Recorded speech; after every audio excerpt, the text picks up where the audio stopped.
So let's see about making some homemade Reese cups today. It's supposed to be a copycat, I'm not sure.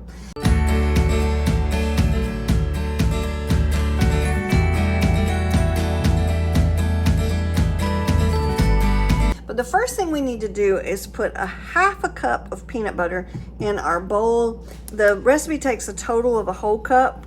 So what's really great about these little kind of squeegee cups is you just squeeze up to what you need. So see, it's a whole cup and I'm just gonna move it up to a half. Like that. Okay. And so everything that's kind of over is my half a cup. Bloop. Okay, put that off. So now I still need that. And then I need my confectionery sugar. So I need a half a cup of confectionery sugar.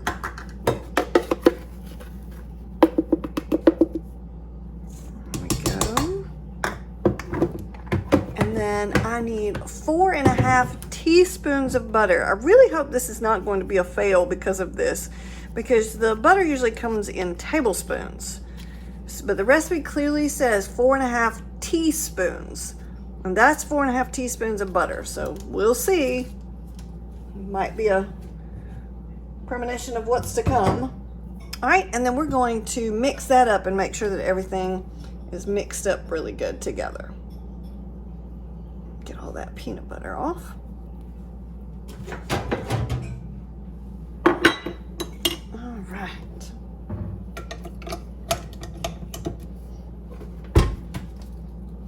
Watch out for my peanut butter. I don't want it all over my cord. And I got it anyway. Hey, there's the messy cook for you. I see we forgot to put our salt in. Luckily, it's not too much. So we're just gonna dabble that in and let it mix again for just a minute. Not the end of the world, but that's why I said you keep all your ingredients together and you'll notice immediately when you've missed something. All right, so next what we need to do is we need to melt our chocolate chips and our candy bar. And I'm gonna try doing it in the microwave and see how well that works. And what it's asking for is 4 milk chocolate candy bars, coarsely chopped. And so I just bought the little Hershey's. No sponsorship, but I would love it if you want to. So I'm just gonna break these up into my bowl, make it a little bit easier for them to melt.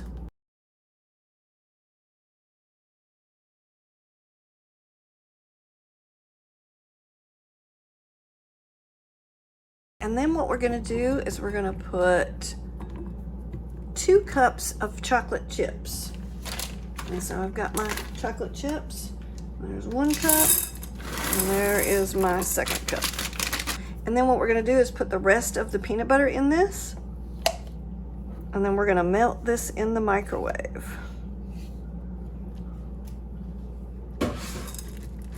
I'm not too worried about mixing that in too much because it's gonna all melt together. All right, so what we're gonna do from here is we're gonna take our mixture, which this is our peanut butter filling in our Reese cup. And so I want to get this into a smaller bowl that's easier for me to work with. All right, so what we want to do from here is we want to take a little bit of our chocolate coating, which I'm not exactly sure what utensil is going to work the best for this. So I have a couple of measuring spoons I'm going to try, and then I'm going to try this melon baller. I'm a little bit worried because there's a hole in the middle of it. It might be working better for this. So I'm just supposed to take, according to the recipe, I'm supposed to take a little bit of chocolate and basically pour it in the bottom. And then I'm supposed to take a little bit of the peanut butter and drop it into, I think this is going to be a hand job here of where I'm having to do this all by hand. Okay, and then we're supposed to take a little bit of chocolate over the top of that.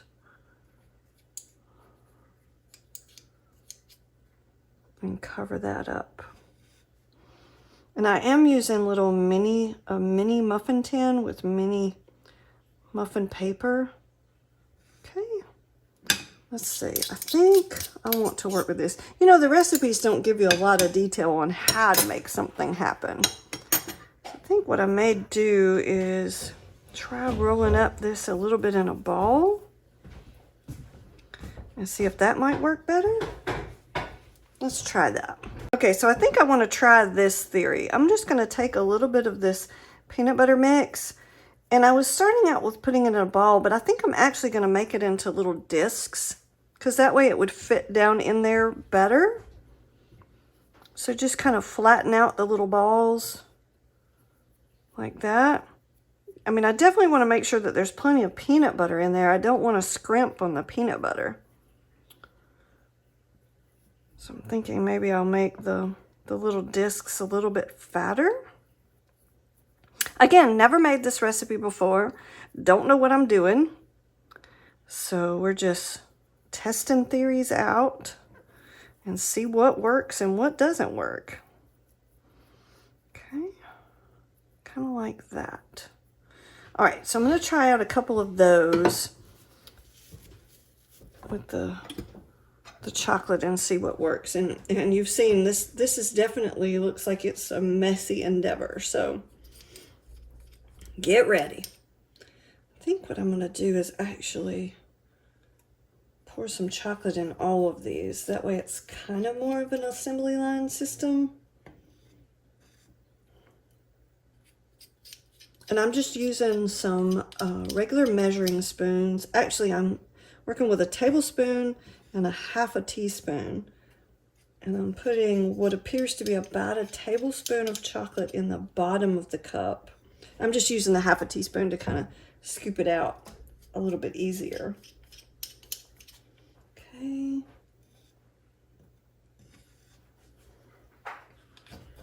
I'm putting that down in the bottom. Okay. All right, so next I want to try, for the essence of time, I have me a little wet cloth over here because I'm covered in peanut butter or chocolate. I'm just going to put a little disc down in the bottom. See, that one might be a little bit too big. Somebody's going to get a lot of peanut butter with that one.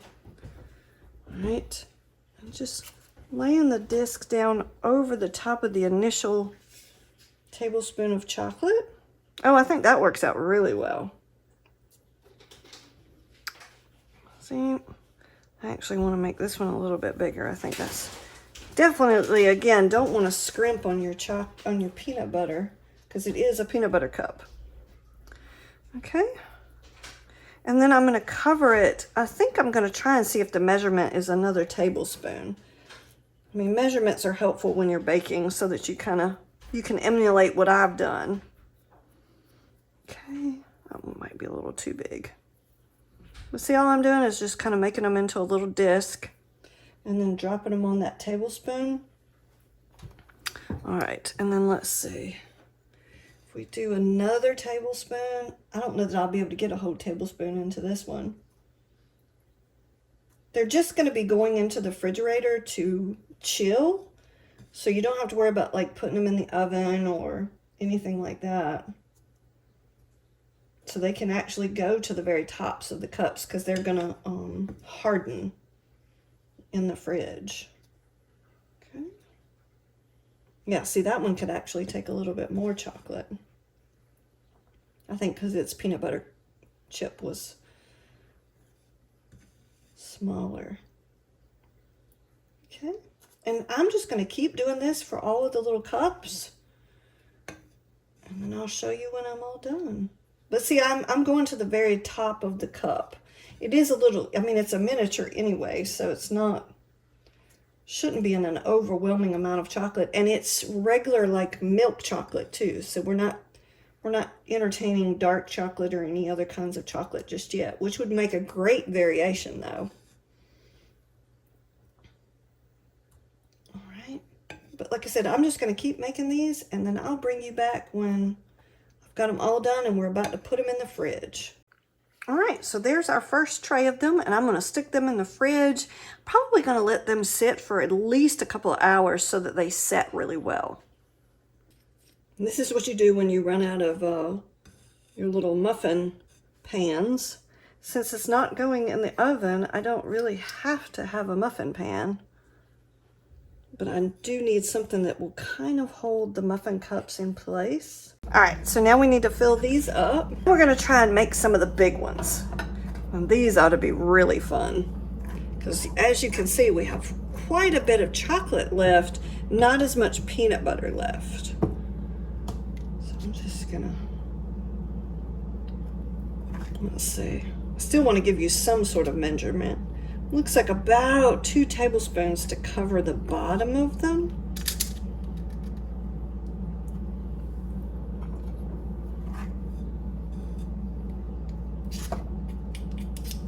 Yeah, I would say 2 tablespoons covers the bottom really well. All right, now we're gonna put our little peanut butter discs in.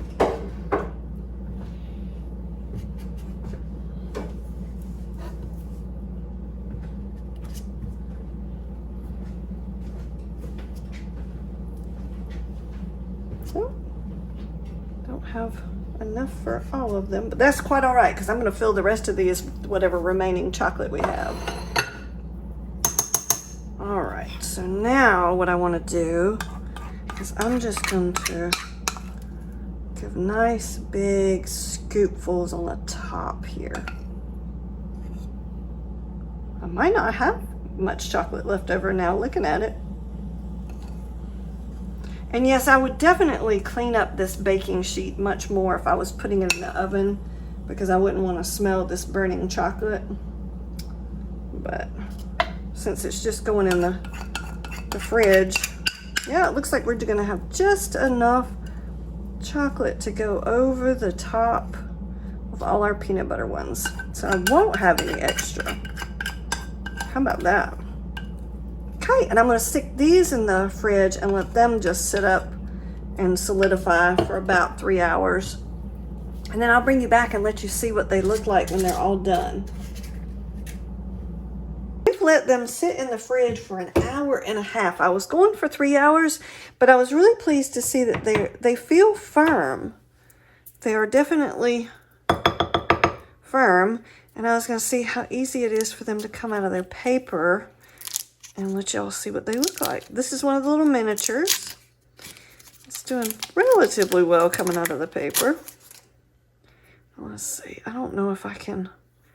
Oh, look at there. I also did the big ones and they're already hard. That is wonderful. I won't say that it's the exact Reese cup recipe, but it is awesome. I hope y'all like this video. Please like and subscribe, and I will keep making great bakes for you guys. Catch you on the next bake. Just wanted to jump on here and remind you guys, I do have another channel, Karen Norwood Travel, where I do kind of budget-friendly travel. We do hiking and RV camping and things like that on there. So if you're interested in that, check that channel out, Karen Norwood Travel.